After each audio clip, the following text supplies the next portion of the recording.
इमरान याकूब साहब, जो आपने बातें सुनी ज़रा फवाद चौधरी साहब की भी, और कल से लेकर अब तक जो हम लोग मंजरनामा देख रहे हैं, डी चौक के करीब करीब मौजूद हैं, एक तरीके से कहा जाए तो डी चौक पहुंच चुके हैं। क्या सिचुएशन आपको बनती हुई नज़र आ रही है?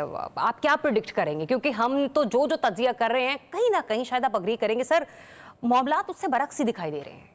बिस्मिल्लाहिर्रहमानिर्रहीम। देखिए, बात यह है कि दो तीन चीज़ें जो है ना वो बड़ी अहम है। एक वही बात जो आपने अपने इंट्रो में भी की और फवाद चौधरी साहब से भी पूछा कि जिसका जिक्र वफाकी वज़ीर दाखिला मोहसिन नकवी साहब बार बार कर रहे थे, खुफियात। वो खुफियात क्या हैं? लोग ये जानना चाहते हैं कि क्या उनका इशारा बुशरा बीबी की तरफ था या इस्टेब्लिशमेंट में कोई इस तरह का खुफिया हाथ है कि जो वो पीटीआई को सपोर्ट कर रहा है। एक सवाल ये यहाँ पैदा होता है, क्योंकि इस तरह से उनका आना और फिर उनको इस तरह से आने देना और फिर उनका डी चौक में पहुंचना, ये सारी चीज़ें भी हैं। ये भी बड़े सवाल गौर तलब हैं कि क्या वाकई ही उस तरह से रोका गया पीटीआई के लोगों को जिस तरह से हुकूमत पोर्ट्रे कर रही थी?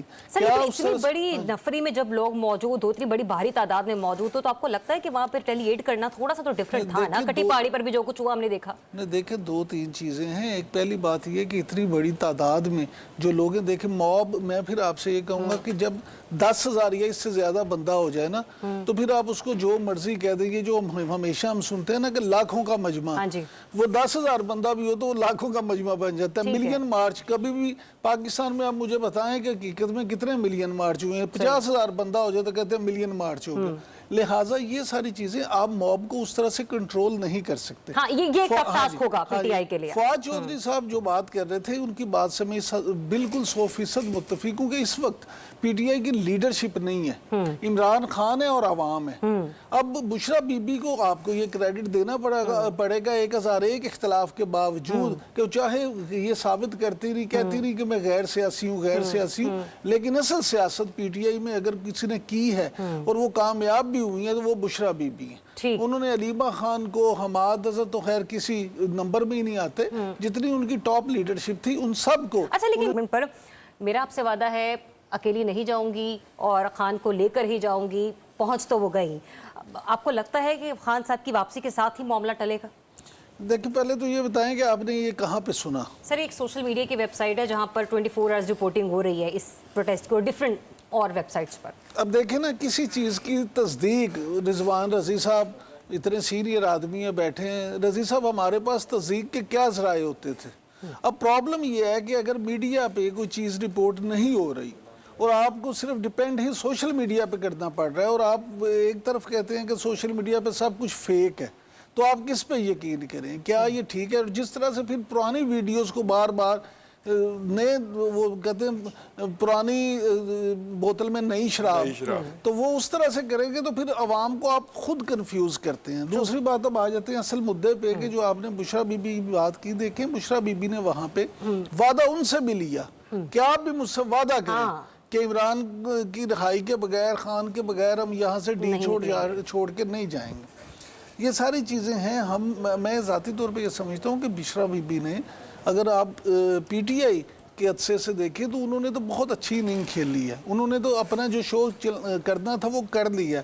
उन्होंने जो अपनी पोजीशन गेन करनी थी सियासी तौर पे वो भी कर ली है। मैं आपकी उस बात से मुत्तफिक नहीं हूँ जो अभी आप कर रही थी कि मैं भी एक बीवी हूँ। बिल्कुल, आप भी एक बीवी हैं, एक बहन हैं, सब कुछ है, लेकिन एक घरेलू खातून में बहरहाल, और एक सियासी, देखिए जितने भी सियासी कारकुन होते हैं वो भी कभी आम शहरी होते हैं, लेकिन उसके बाद हालात की वजह से बेगम कुलसूम नवाज, बेगम नुसरत भुट्टो, वो भी एक लम्हे के लिए या कुछ टाइम के लिए उन्होंने भी सियासी लबास। आपका सवाल ही गलत है।